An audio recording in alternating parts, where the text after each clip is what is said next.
Indiana Jones and the Temple of Doom is a movie that you've probably heard a lot of people praise and speak positively about for quite some time on the internet. But at the time of its 1984 release, it was actually a film that caused a lot of drama for Steven Spielberg and everyone else involved. It's now recognized as the movie that gave birth to the PG-13 rating alongside another Spielberg hit, Gremlins. And it's also a film that was a notable disappointment for critics and audiences who loved the first Indiana Jones movie, Raiders of the Lost Ark. All of that seems to go unrecognized and understated now, though, nearly 40 years after its initial release. But at the time, this really was a big deal. Criticisms of the film being too dark and mean-spirited were rampant in the 1980s, and the overall feel of this movie was just totally different as to what was found in the original. So what happened since then? Why do people now feel like Temple of Doom is not only a good movie, but in some cases, actually cited as one of the best Indiana Jones movies? This is something that I've actually had in my mind for quite a while now, and after rewatching the film several times recently, I think I may have something of an answer. I should probably make it clear before I go any further that Temple of Doom isn't really a sequel, but rather a prequel to Raiders of the Lost Ark. The movie opens up in 1935, whereas the original takes place in 1936. That being said, the character of Indiana Jones here is still very much in line with how we first met him in Raiders. This is a guy that runs around the world doing a lot of dangerous and exciting things, all for what this movie describes as simply fortune and glory. Now, the plotline of the original film was much more dedicated to the biblical importance of Indy going up against the German military in search of the Lost Ark, so there's inherently a lot more godlike iconography with the first film. Temple of Doom, on the other hand, is a near polar opposite. This is a film that dedicates itself to all things dark, disturbing, and downright evil, focusing on the violent Thuggie cult, which includes ritualistic human sacrifice into its narrative. This makes for obviously a much more mean and sometimes harsher world than really anything that we saw go down in Raiders. Indy even falls under the voodoo magic of the death cult towards the middle of the film by drinking the blood of Kali, so he's not exactly doing the most heroic of things throughout the film's runtime. With this much darker tone, though, comes a noticeable silliness that many people have pointed out as having been something of a downgrade to the series in many respects, such as the kind of cartoony logic and events that take place in order to further the plot along. While the suspension of disbelief was pretty welcome towards things like a man being able to survive even after getting his heart ripped out of his chest, other events such as the absolutely ridiculous fall out of an airplane in an inflatable raft has been called out on its lunacy. There are moments where you can tell that Temple of Doom is really locked into telling a darker black magic story with things like organs being set on fire, voodoo dolls being used, and cult leaders even killing their own men. But I think where the movie sort of overindulges in itself is when it tries to apply that same ludicrous logic to scenes that don't really feature any sort of magic whatsoever. I bring this up because it's something that I've seen people criticize about Temple of Doom before, and it's something that I think actually does warrant criticism when it comes to how an audience comes to accept ideas. Even though it may seem innocuous to someone who's grown up watching the movie, the idea of Indiana Jones and two other people actually climbing inside of an inflatable raft, falling out of an airplane and down a mountain and falling again,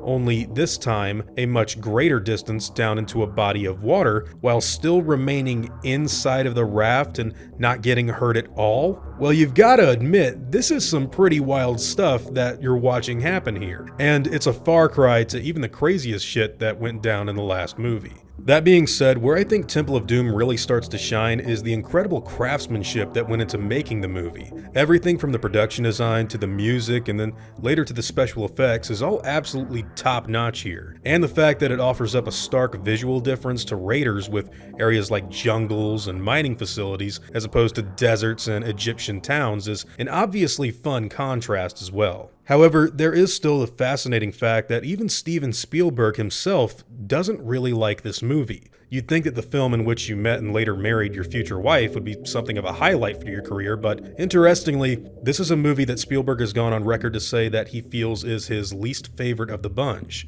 personally finding it to be more horrific than Poltergeist, and that, quote, "There's not an ounce of my own personal feeling in Temple of Doom." Series producer George Lucas, on the other hand, has gone on record to say that he loves the film and attributes some of its darkness as being a result of the divorce that he was personally going through. This level of darkness, by the way, was a massive concern with children's parents at the time of release. The way Temple of Doom was able to give birth to the PG-13 rating only came to pass after several angry parents made an uproar and demanded to know why the film was made so violent in comparison to Raiders. Taking their kids to see Indiana Jones 2 wound up giving them nightmares instead of pure excitement, which of course painted the movie in this persona of being the noticeable mean one out of the trilogy. This brutal depiction of violence is best seen in the infamous sacrifice scene where the main villain, Mola Ram, rips out the guy's heart and sends the terrified dude down into a cartoony pit of lava that somehow burns its still living victims up completely, leaving only a red-hot metal cage behind. Giving just a little bit of a personal recollection for my own experience with the series,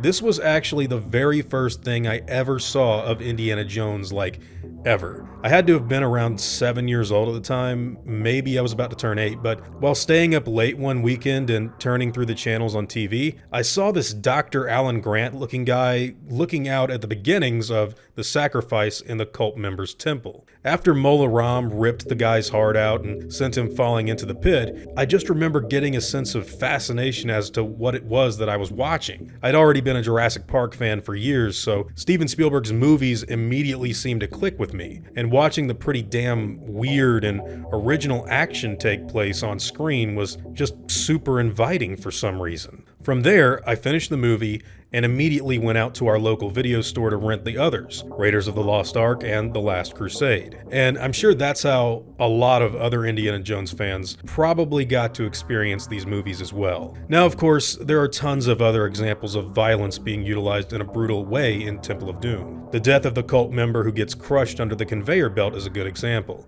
And so is the brief scene where Indy finds the mutilated fingers on the altar during an early part of the film. This movie was filled with a much more vicious and somewhat disgusting portrayal of human evil than I think anything that we ever saw before or since, in all due respect. Ironically, this is why I think so many people ended up loving the movie. Indiana Jones and the Last Crusade is noticeably much more tame when you put it up against the first two, and Kingdom of the Crystal Skull has lots of modern CGI that doesn't capture the rawness of 1980s practical effects the way this movie does. And while the performance of Kate Capshaw as Willie Scott is obviously nothing more than a ditzy screaming blonde, the film still manages to satisfy audiences in a lot of the ways that their parents probably got mad at back in 1984. I think the main reason Indiana Jones and the Temple of Doom is viewed as a, quote, good movie, or maybe a good time at the movies, is because of the violence that it actually got called out on back in the 80s. The story isn't as good as some of the others, and some of the delivery can be a bit weird, and the film is totally more of a cartoon than what you'd find in the first. But all of that kind of gets blended in with the inherent darkness of the script's material. And even though you've got questionable scenes like the sound of a gun getting mistaken for bottles of champagne being popped, you've still got a noticeably different